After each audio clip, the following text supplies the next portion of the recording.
Hello everyone, welcome ladies and gentlemen. Today I'm making Uzbek khonim. Khonim is one of the very traditional Uzbek meals. Now I have to admit I don't know why it's called khonim, because khonim in Uzbek means madam, my lady. Anyway, we'll try to make it as delicate as a lady. Khonim, just like many Uzbek dishes, is a bit of work, but as I always say, it's a bit worky, but it's worthy. We start off with the dough. For khonim, we need a tight, firm dough. I have here half a kilo of flour. This is going to make very good 8 portions. A tablespoon of salt, 1 large egg, and 250 milliliters of water. But beware, I might not be using all the water. I usually add the salt and the flour and sift through. I kind of ensure that salt gets evenly mixed. Then I make a small pit in the center, add the egg, and start adding water. I don't use all the water at once because flour behaves differently each time.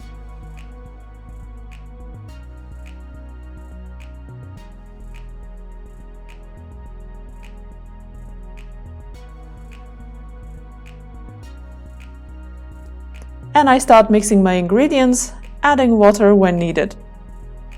Once the ingredients came together, I knead the dough for about 5 minutes and then set it aside to rest for 10-15 minutes. By this time, the gluten starts working and the dough will be more cooperative.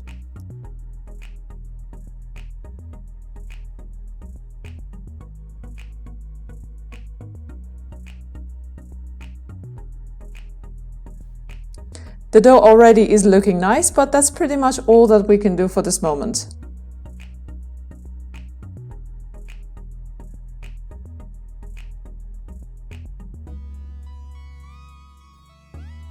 Cover it with the kitchen plastic and set aside to rest.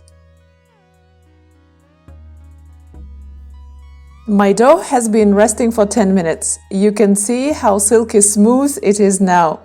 Just knead it for about a minute or so. This way we see if the dough is good enough. If you had any crumbles, you would see them by now. Cover it with the kitchen plastic and this time keep it aside for half an hour. In the meantime, we prepare the filling.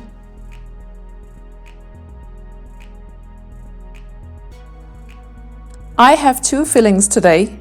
One is potato and the other one is meat. Basically, potato filling is just potato, onion and seasoning to taste. I used salt, pepper, cumin powder and coriander powder.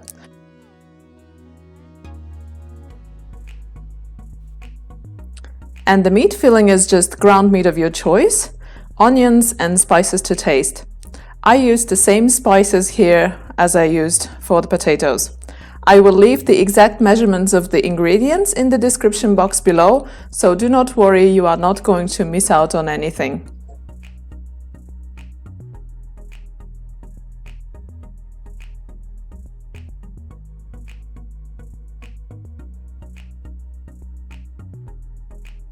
So our fillings are ready, we can set them aside and start rolling our dough.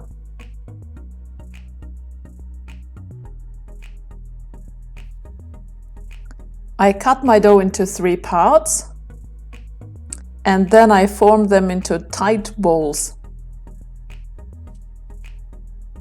This is just about enough size which I can handle. This is how I work them into balls, and in Uzbek we call them zuvalas. Zuvala, 1 ball is a zuvala. And this is, according to Uzbek standards, mini zuvala. So our zuvalas are ready, and if you can allow them to rest for 10-15 minutes, they will be so very thankful and make it very easy for you to roll them. Start off by spreading them into pita breads. Leave the ones which you will be rolling later under a plastic cover. This prevents them from drying out.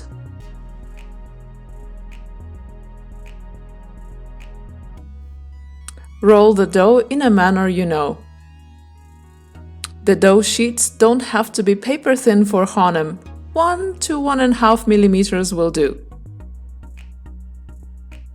My sheet for khonim is ready, and it's time to apply some oil.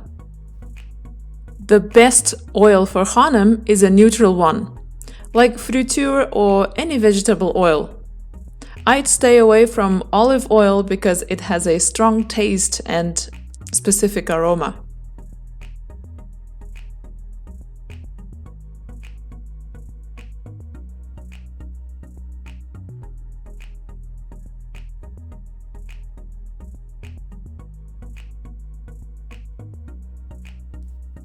My dough sheet is ready.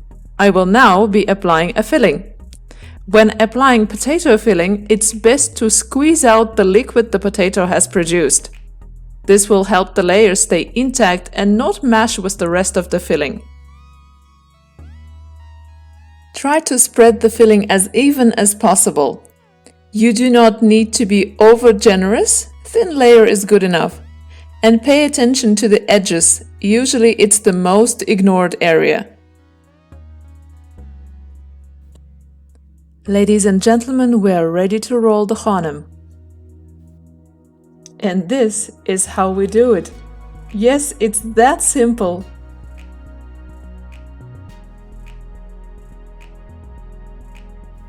And this one is the meat khonim. And this is how the supermarket burger meat works out. It's a bit sticky, as you can see. Of course, the best is that you mince your meat yourself or get it ground in a supermarket or at the butcher's.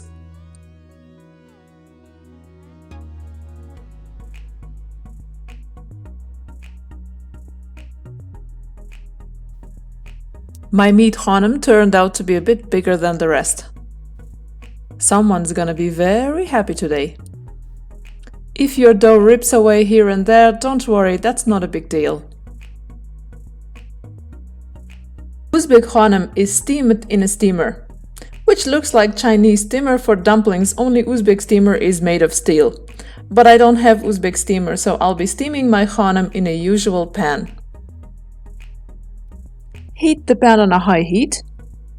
Add about a tablespoon of vegetable oil. Once the oil is hot, add the khonim and let it kind of fry for about a minute. You can check the bottom of the khonim. If you see a nice crust, then add just a little water. Cover it tight, lower the heat and let it steam cook. The meat cooks for about 45 minutes and 30 minutes is enough for potato. Make sure you have a tight lid so that the steam doesn't escape anywhere. Be very careful with your hands and do not try to repeat this trick at home.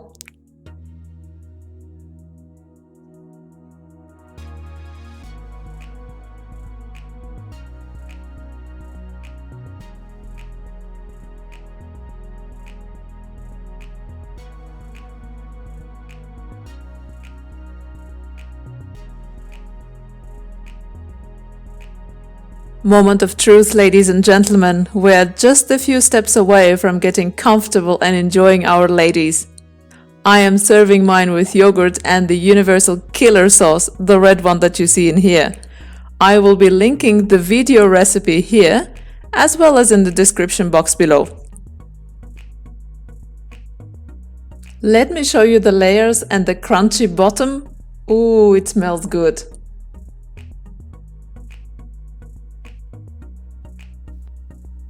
I can't wait, guys, and I tell you, I'm not the only one. Here comes the potato. I tell you one thing about potato, I love it so much. Give it to me with or without sauce, I'll have it. So that's it, guys. I hope you enjoyed the video. I hope it was useful for you. Do give it a try and let me know in the comments below how it went. Till then, I thank you for watching and I hope to see you in the next videos. Bon appétit, or as we say in Uzbek, yoqimli ishtaha.